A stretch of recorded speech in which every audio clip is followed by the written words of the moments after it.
How long are Africans going to blame colonialism? Colonialism ended decades ago. It's time to move on. Our problem in Africa is African leaders. Stop blaming Europeans for everything. These were some of the comments that popped up under a video I posted recently about the economic philosophy of exploitation that colonial structures imposed upon Africa, and how aspects of that philosophy continue to shape our understanding of wealth today. And these comments, though vacuous, actually expose something profoundly and deeply important. It exposes how little many of us understand not only about what colonialism was, but about what it left behind. Some of us are blithely and obviously unaware of just how much about history we don't know, and we will do well to learn a little bit more of it before getting on the internet to bloviate about it. Because the mindset behind these questions is so perversive, and it is becoming impossible to ignore. It is the mindset of the frog who does not know is being boiled because the water is heating up slowly. You remember the boiling frog syndrome, yeah? So in the spirit of brevity and for the umpteenth time, let me educate you gently. And if una go vex, make una vex. Yeah, make una vex. Before I go into the substance of why these questions are built on foundation of ignorance, let me first address the architecture of the problem. Because you see, knowing how a cage was built isn't the same as accepting the cage.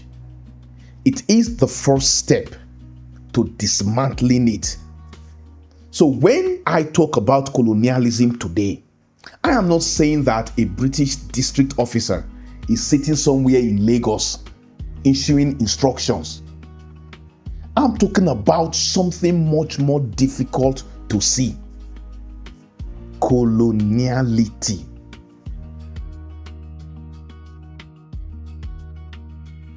When they go say make una read, una no dey like to dey read. Yes, these two books. In fact, I need you to read these books. These two books. I need to read them.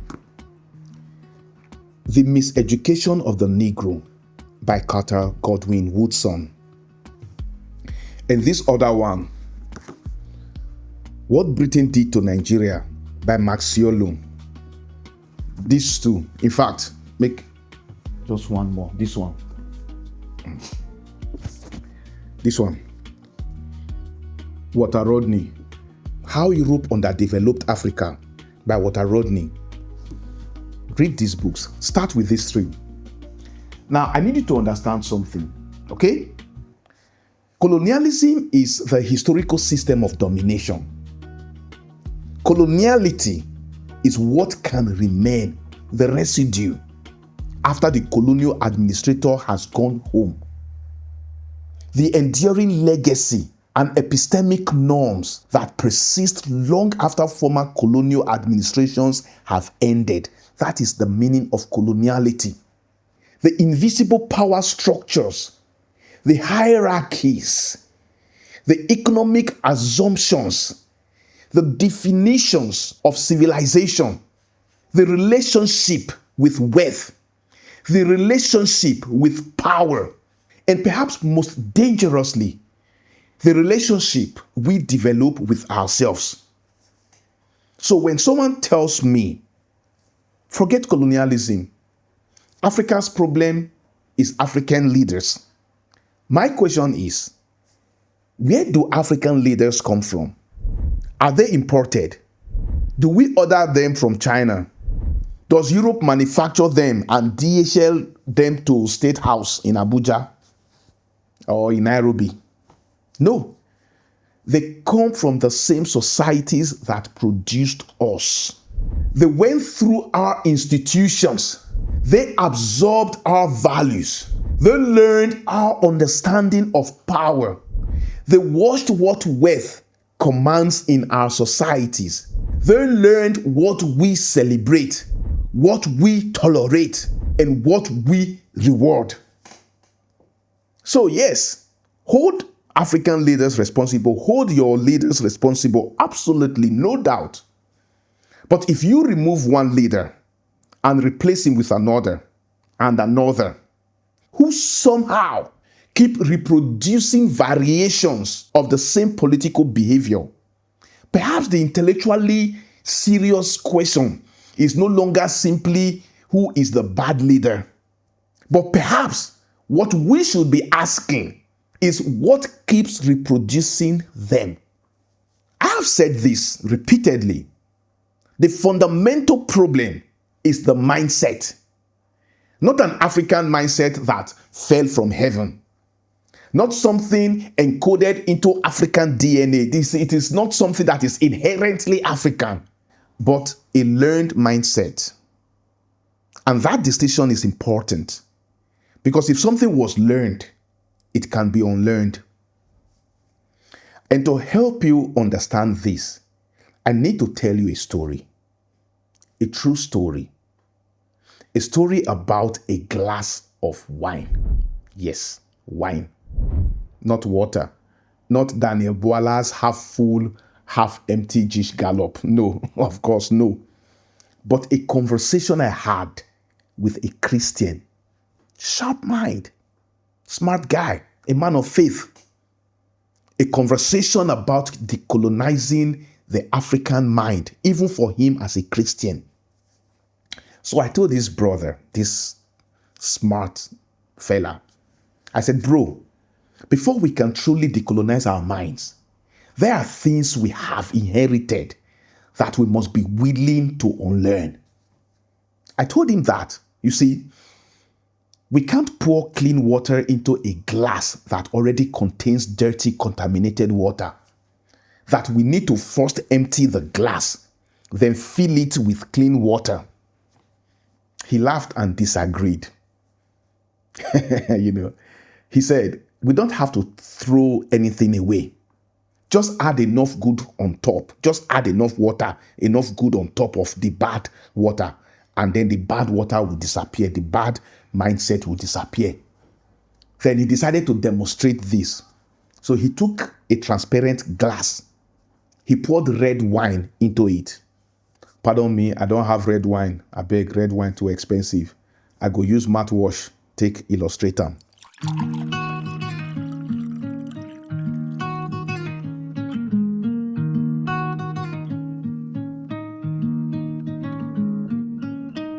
Then he started pouring water into the glass. More water and more water. Oh, sorry, my own too fast. Anyways, you get the idea. And more water. Gradually, the red disappeared. My own, you see, the blue or the teal disappeared. Until eventually, what remained looked almost like ordinary water, as you can see. He then looked at me triumphantly, held up the glass and said, voila. You see, you don't have to throw away the old knowledge. Just keep adding new knowledge until the old knowledge is overwhelmed. I didn't throw anything away. I just added more and more. And then he took the cup and drank it with confidence. Oh boy. But the ancestors gave me eyes to see what he could not. I looked at him and I asked him one question. What if what was originally inside the glass wasn't wine? What if it was poison? If you didn't know the concentration, if you didn't know its chemistry, would you confidently drink it? Simply because you had diluted it with water until you could no longer see it, you could no longer see the color, would you drink it? Silence. Dead silence. He didn't answer. couldn't answer. And then it was my turn to say, voila, you see, that is the problem. That is the freaking problem. Dilution is not decontamination. Something becoming invisible does not mean it has disappeared. A poisoned glass topped up with clean water isn't a clean glass.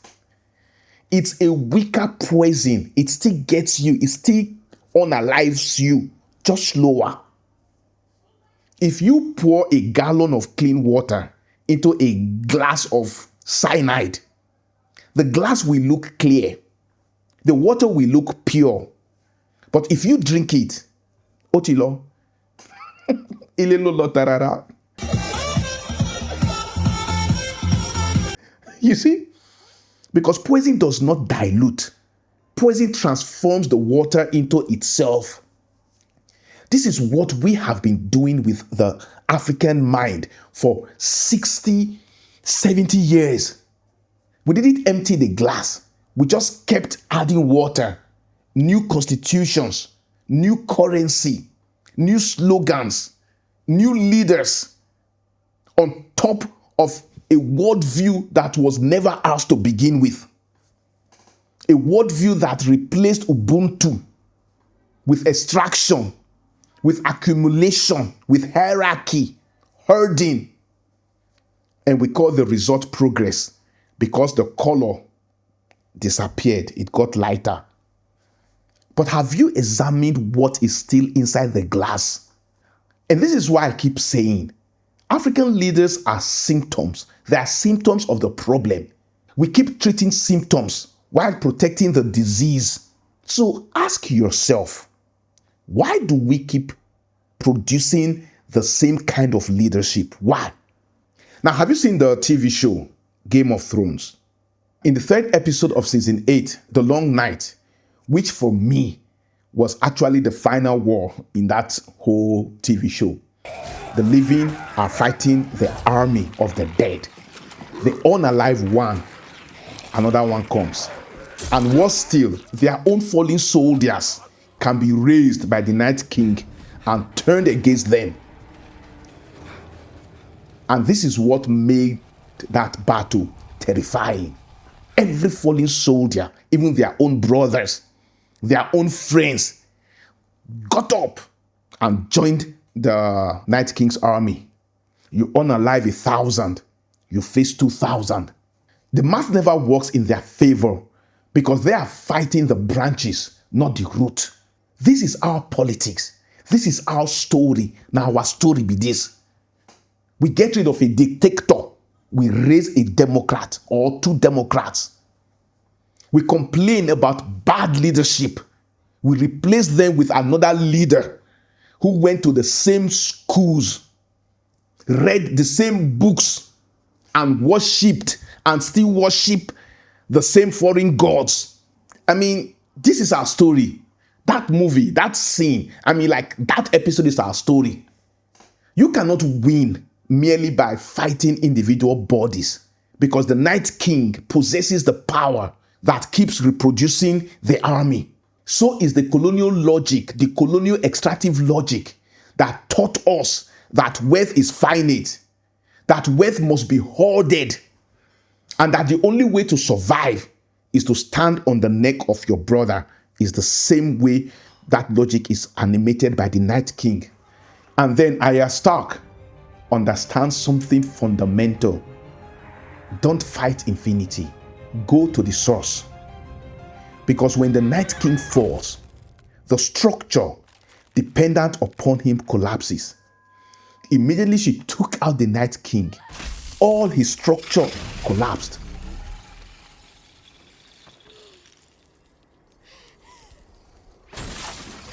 You saw them exploding, the dead bodies falling once. Now bring that metaphor back to Africa. This is what I mean when I say the problem is not African leaders. It is the African mindset, not inborn, but taught, which means it can be untaught. That one I even word. Untaught. Anyways, you get the idea. Now, let me be clear, because this is where people misunderstand me. Saying we were taught this mindset is not an excuse to sit and do nothing while pointing at history. Colonialism is the diagnosis, not the treatment. If I tell you what poisoned the water and you respond by refusing to ever drink again, that's not wisdom. That's paralysis. Until we realize that the fight is not political, but metaphysical, we will keep losing. We must go to the source. We must unlearn the very grammar of domination. And now, to respond to the question, how long will we blame colonialism? We will blame it until we unalive it. We will throw away the glass.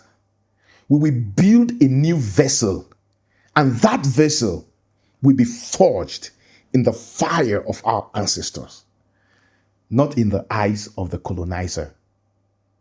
And until we find the head and strike it, the mindset, not the man, the mindset, we will keep recycling bad leaders, because every one of us could be a bad leader tomorrow.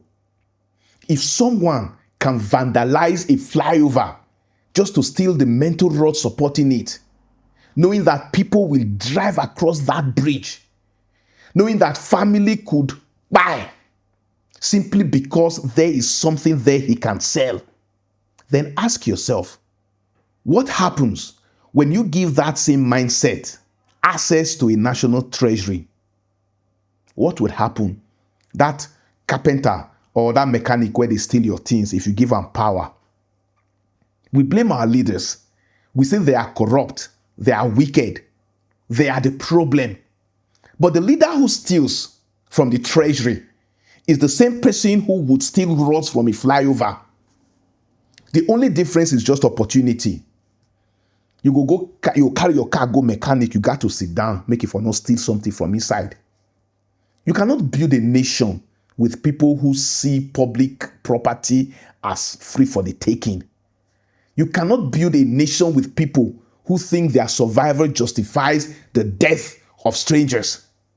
That is the mindset we inherited. That is not our mindset. It is not indigenous to us. That is the mindset colonialism taught us. That resources are there to be extracted, not stewarded. That community is a myth and survival is a zero-sum game. It's not a zero-sum game. So before we change our leaders, let's first change our mindset. Let's unlearn the grammar of extraction. Let's remember that a flyover is not just concrete and steel. It is human life. It is the mother crossing the road. It is the child going to school. So before we change our leaders, let's first change our own mindset. Let it start with us.